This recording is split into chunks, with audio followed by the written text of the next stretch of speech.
Good morning everyone. In today's video I am going to discuss about the next topic of rotational spectroscopy, that is nuclear and electron spin interaction.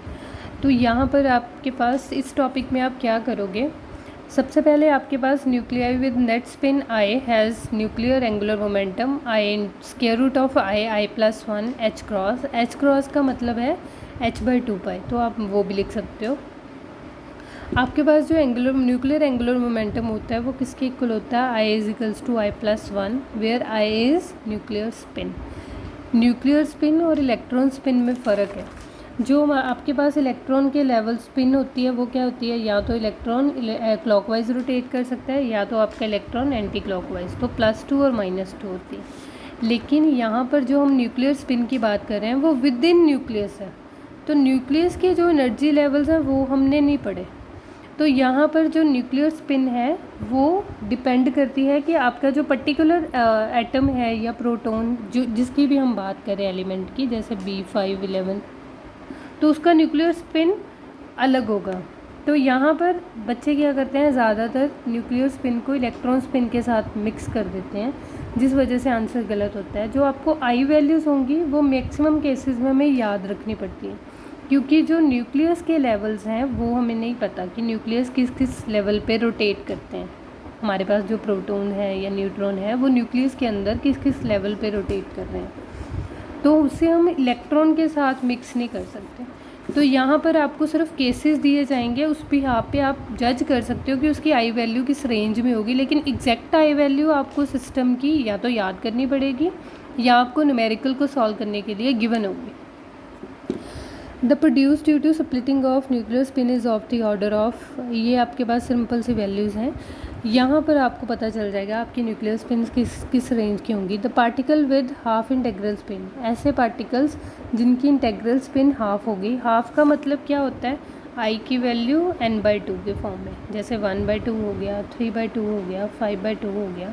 तो वो सारे के सारे कौन सा statistics follow करेंगे, Fermi Dirac statistics. और जिनकी इंटेग्रल होगी, इंटेग्रल मतलब n वैल्यू, n की वैल्यू 0, 1, 2, 3 अप टू सो, तो ये आपके पास क्या हो गए, Bose Einstein statistics. Nuclei with even number of protons and even number of neutrons have even mass and even charge, 0 spin.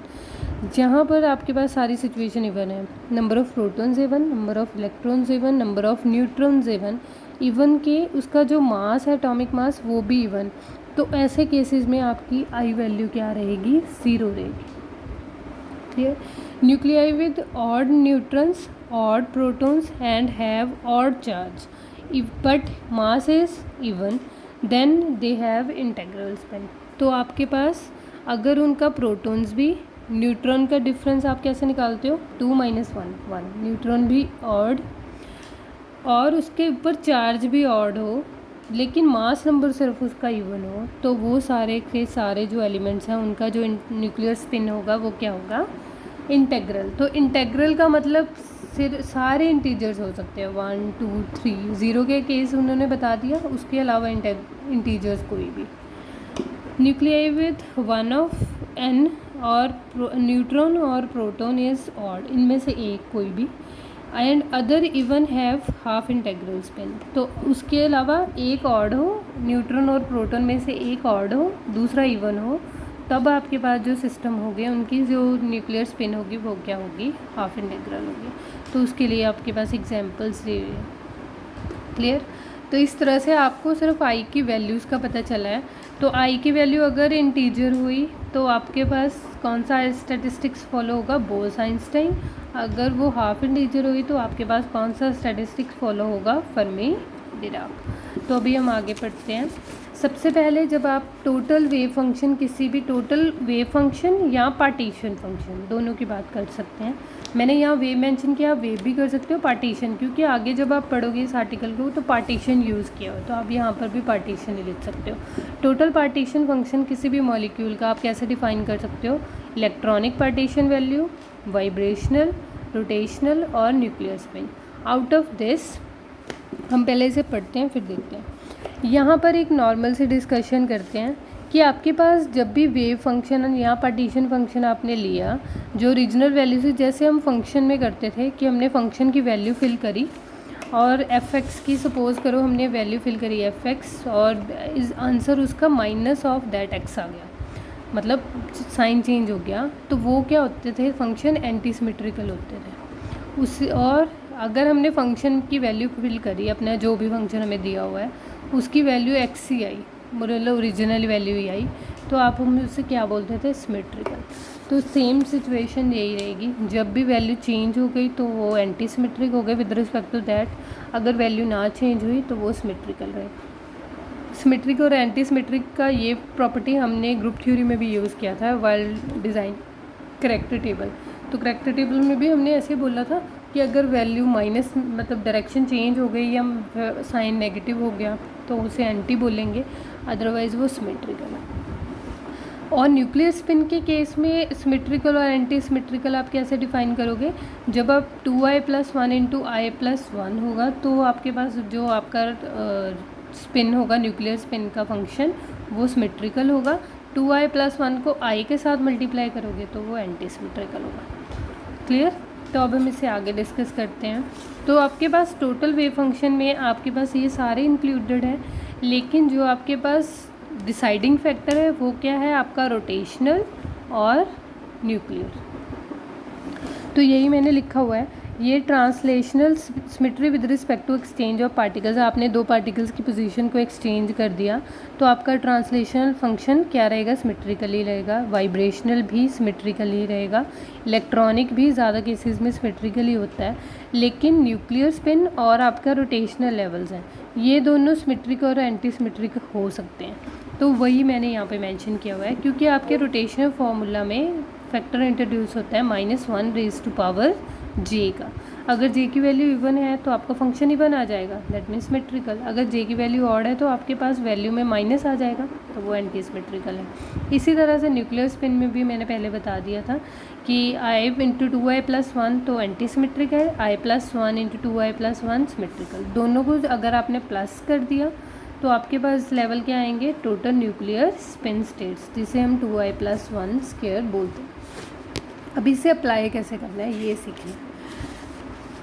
अभी याद रखना, बोसोन के लिए टोटल वेव फंक्शन क्या होता है, हमेशा सिमेट्रिकल होता है, और फर्मियोन्स के लिए जो टोटल वेव फंक्शन होता है वो एंटी सिमेट्रिकल होता है। इसका मतलब सिमेट्रिकल और एंटी सिमेट्रिकल से हमें क्या पता चला कि आपके पास अगर टोटल वेव फंक्शन, हमें टोटल वेव फंक्शन बोसोन के केस में क्या चाहिए, सिमेट्रिकल चाहिए। ठीक है, सिमेट्रिकल आप क्या करोगे, +1 को +1 से मल्टीप्लाई किया तब भी आंसर 1 नहीं होता है, -1 को -1 से मल्टीप्लाई किया तब भी आंसर 1 नहीं होता है। तो ये दोनों केसेस सिमेट्रिकल के ही हैं।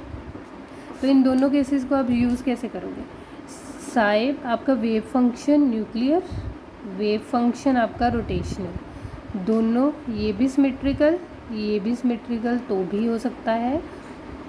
पार्टीशन फंक्शन आपका anti symmetrical into rotational partition function आपका एंटी सिमेट्रिकल, तो भी आपका टोटल जो पार्टीशन फंक्शन आएगा वो क्या आएगा, सिमेट्रिकली आएगा ना। तो आपने जस्ट सिर्फ ये वैल्यूज़ फिल करनी है। उसी तरह से उसने फर्मी डिराक में क्या बोला, फर्मी में उसने बोला कि टोटल आपका जो फंक्शन है वो एंटी सिमेट्रिक आएगा।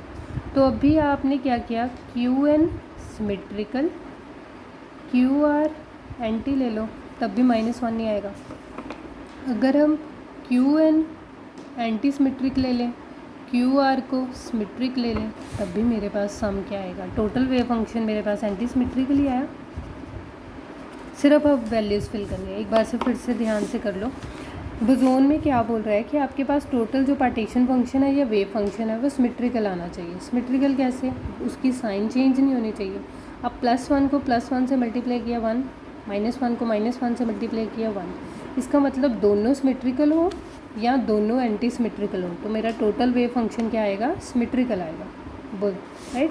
फर्मी डिराक क्या बोल रहा है कि उसे टोटल वेव फंक्शन क्या चाहिए, एंटी सिमेट्रिकल चाहिए। तो ये सिमेट्रिकल हो, रोटेशनल एंटी तो भी एंटी आएगा, न्यूक्लियर एंटी, रोटेशनल सिमेट्रिकल तो भी आपका आंसर एंटी आएगा, क्योंकि +1 को आपने -1 से मल्टीप्लाई किया, आंसर -1 नहीं आएगा। अभी आपने आगे वाले को -1 और पीछे वाले को 1 कर दिया तब भी आंसर -1 नहीं आएगा। तो ये आपको समझ आ गया।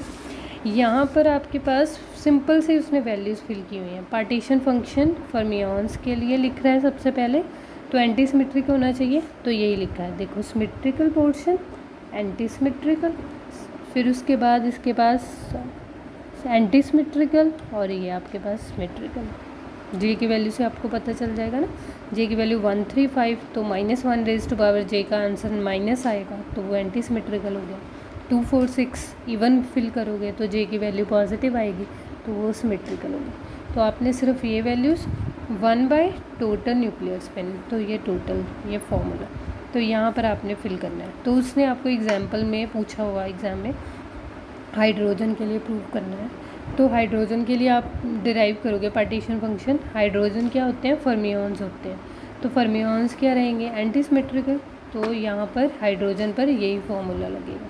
बस आपको आई की वैल्यू पता होनी चाहिए। हाइड्रोजन के लिए आई की वैल्यू क्या होती है, हाफ, तो यहाँ पर आप आई की वैल्यू भी फिल कर दोगे। अगर आपको एग्जामिनर ने रोटेशनल लेवल्स यानी कि जे की वैल्यू भी दे दी कि आपको सिर्फ ट्रांजिशन निकालनी है 1 से लेके 3 तक, 1 to 3 है ना, तो वहाँ पर जे वैल्यूज़ कौन कौन सी हैं, 0 to 3, 0, 1, 2 और 3, तो फिर आपकी 0 और 2 एक साइड आ जाएंगी, 1 और 3 एक साइड आ जाएंगी।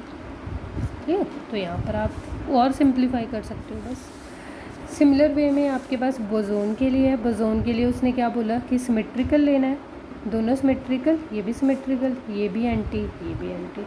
तो आपने बोसोन के लिए हमने एग्जांपल लिए ड्यूटेरियम के। ड्यूटेरियम की आई वैल्यू होती है 1, इंटीजर है ना, तो हमारे पास बोस-आइंस्टाइन स्टैटिस्टिक्स फॉलो करेंगे, तो वही हमने सेपरेट में i+1 और 2i+1 की वैल्यूज़ निकाल ली, यहाँ पर फिल कर दी। तो ये आपके पास था न्यूक्लियर और इलेक्ट्रॉन स्पिन की इंटरेक्शन। अभी आपको ना एग्ज़ाम में ये एग्जांपल्स दी होती हैं कि आप एक आधी एग्जांपल एक्सप्लेन कर सकते हो।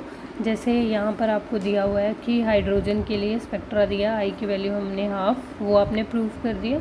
फिर उसने बोला कि आपके पास जो रोटेशनल लेवल्स की जो वैल्यूज़ हैं या इंटेंसिटी है स्पेक्ट्रा की 1:3:1:3:1, ये तो आपके पास जो स्पेक्ट्रा एक्चुअल में आएगा ये तो उसकी डिस्क्रिप्शन है। तो आप एग्ज़ाम के लिए इनमें से कोई सी भी एग्जांपल तैयार कर लेना लैंग्वेज में। जैसे यहाँ पर लिखो second example, for molecule like D2N2, यहाँ पर आई की वैल्यू नॉट इक्वल टू 0 क्योंकि आई 1 होता है ना। तो change in intensity of Raman line is observed similar to H2, alteration in intensity is in ratio 1:2 in rotational Raman spectra. तो आप ऐसे वैल्यू कुछ भी याद कर सकते हो। That's all about this topic. Thank you so much.